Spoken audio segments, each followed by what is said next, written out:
How do you assess without putting yourself in danger which men are fucking dangerous? Because for all we know, there are so many men out there who are playing nice to get what they want, but when they can't, they're abusive pieces of fucking shit.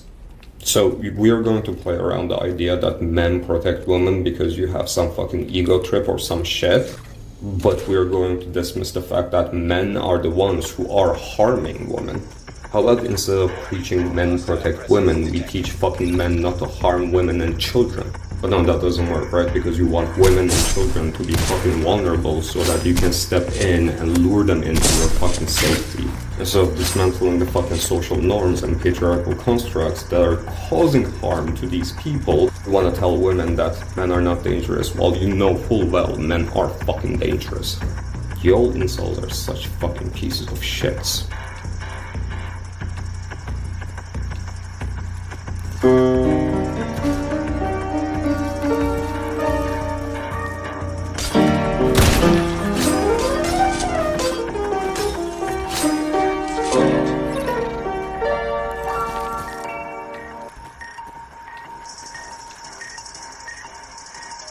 What's the difference between coming out as queer and coming out as neurodivergent? When you tell your parents you're a flaming homosexual, you're not telling your dad that he is too.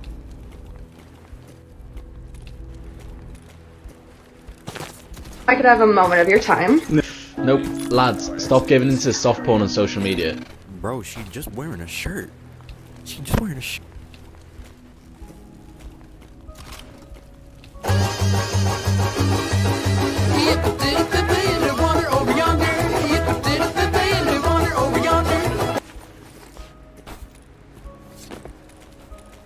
The reason bottom surgery is my #1 priority is, to put it bluntly, my only transition goal is to have a hole. Fucking... Why?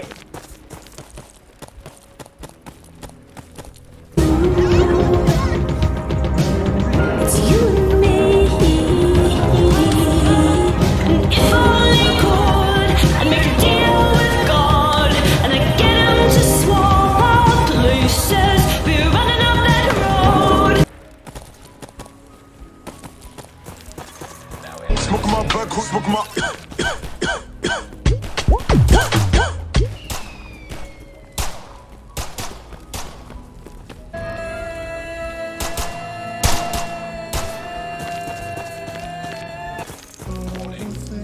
The safe area. Don't be scared, don't be shy. Come on, you say the ocean's rising like shit. Warning. Agent on your team is down. Not pushing your sexuality on me. I don't want to be straight. You do that for attention.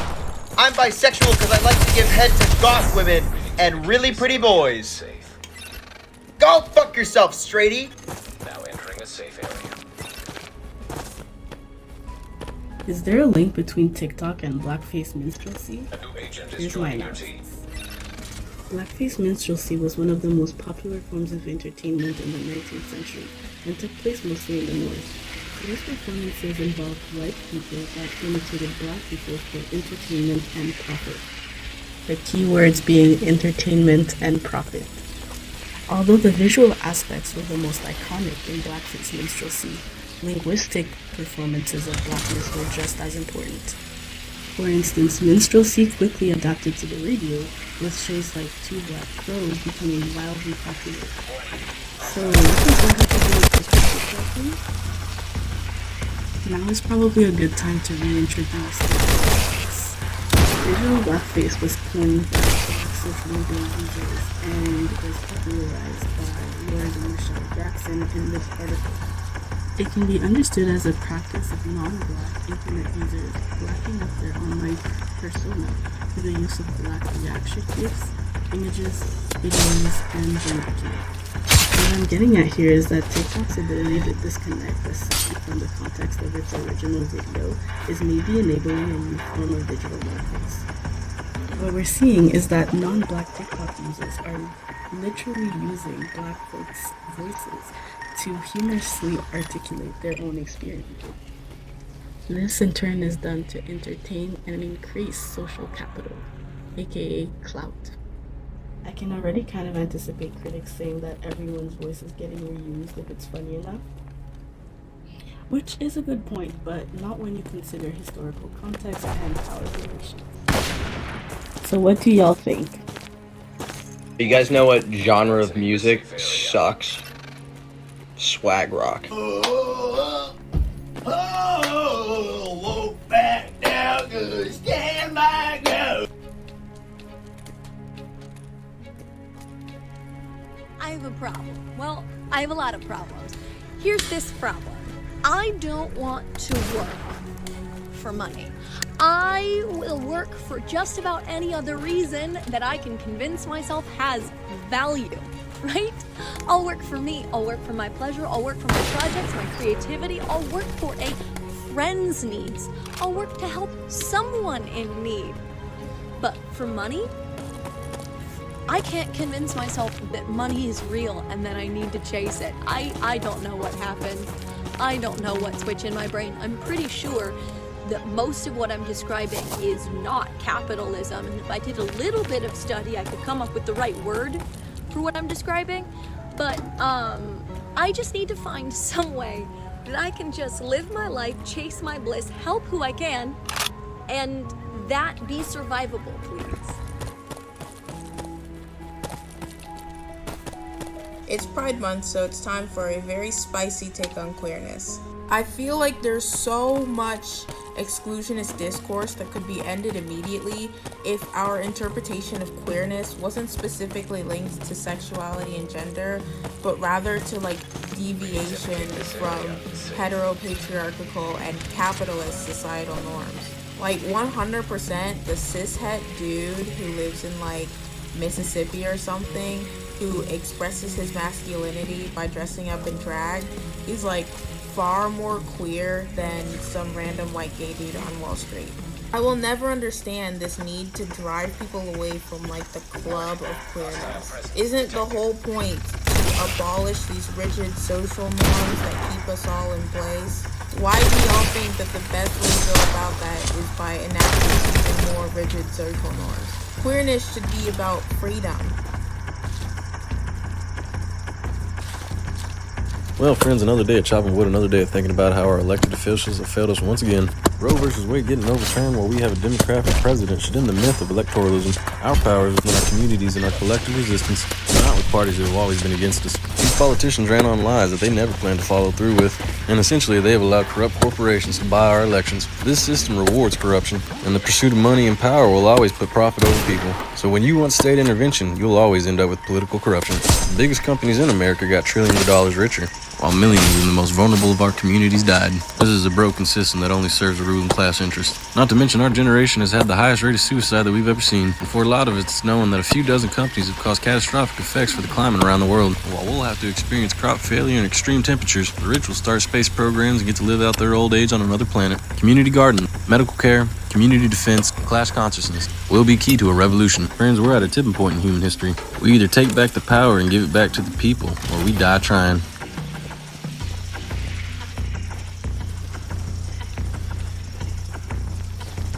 Y'all know how strikes work? Obviously, they don't want you to know how to strike, so they don't teach us that in school. They love to talk about strikes and historical strikes, and we talk about strikes in the news, but I'm not sure if we know how strikes work. Your strike is not going to be effective if the only people who are striking are the people who can afford it. That's not how the strategy around the foundation of the philosophy of a strike, it's not how it works. There's actually not a big enough demographic of masses or working class people who can actually afford to strike long enough that it would be an effective strategy to actually push the state into what you're trying to get them to do. Because an effective strike can last upwards of months. And preparing for a strike, which sometimes can take, again, 6 months to a year and a half to actually prepare and stock up the resources that you need to actually go on strike, you have to have those already set up so the people who can't afford to go on strike can still go on strike. Oftentimes these are called strike funds, and it's a requirement so that people can last the war of attrition over time that it takes to actually be able to effectively run a strike. If you are in the demographic of people who can afford to strike right now, meaning that you have enough funds in your savings to probably be able to support yourself for, I would say, 6 to 8 months actually, then actually one of the most effective things that you could do for the future would be to put that money aside in a group or community or collective strike fund for your local physical community. So you could help out others around you and not expect individuals to have to bring their own resources to a collectivist strategy. And the best way to actually do this is to build the interpersonal relationships with the individuals within community, and then the resources will come. The buildings, the water, it will come. You have to build the relationships first. And don't limit yourself to geographical locations. You can move all the people you want to the community y'all want to live in. It doesn't have to be the physical people around you right now. Effective strategy comes from not just knowing how and why it works, but having a purpose in action.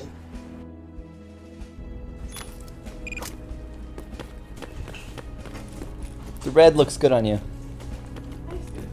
It suits you. You should wear red more often.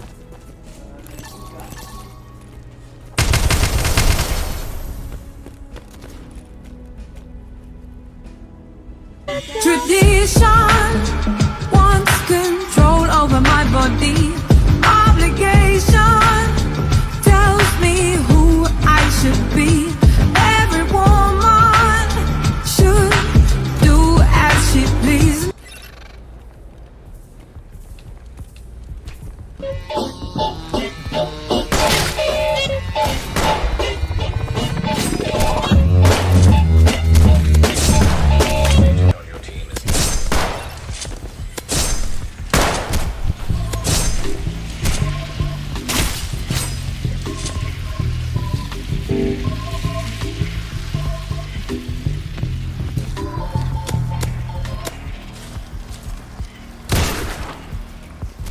What's your favorite surprisingly deep quote from an unlikely source? For me, it's everything not saved will be lost, which was the quit screen message on the original Nintendo. Is it okay to laugh at America anymore? No, and it never was okay to laugh at people's pain. You guys laughing at our lack of social services, our lack of healthcare, our lack of transportation, our lack of education, and our lack of common sense gun legislation, and laughing at our school shootings, yeah, that shit was never okay to make fun of in the first place, because you were laughing at our pain. It's never okay to laugh at anyone's pain. Hey, are you Asian? Yeah, I am. Nice. My wife's Asian.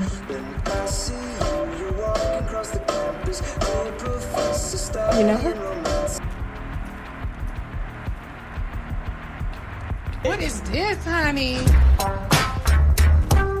I was shocked, honey. I was in tears almost. And it has a white refrigerator. I was like, oh. Do communists have better sex? According to a comparative sociological study outlined by Kristen Godsey, women in East Germany reportedly had twice as many orgasms as their Western counterparts. Nah, that's cap, right? As it turns out, it's true, and the reasoning is fairly simple. Capitalism and heteropatriarchy are intrinsically connected, and as a result, sex is tied to the institution of marriage. Traditionally speaking, in the West, child-rearing and domestic work, which are unpaid labor, were reserved for women, while the man went to his job and earned a wage. So women were financially dependent on men and were deterred from and punished in most cases for exploring their sexuality. All of these propaganda films aired in the West about making sure your man is pleased with a full stomach and warning about the dangers of promiscuous women. In East Germany, however, which was reflective of much of the socialist East at the time, sex wasn't tied to an institution. And even more importantly, women made up a key part of the labor force during the post-war era. Large kindergartens existed at workplaces to ensure everyone's children were taken care of, and consequently, women had a lot more autonomy and were free to explore sexually. So things like sex education and contraception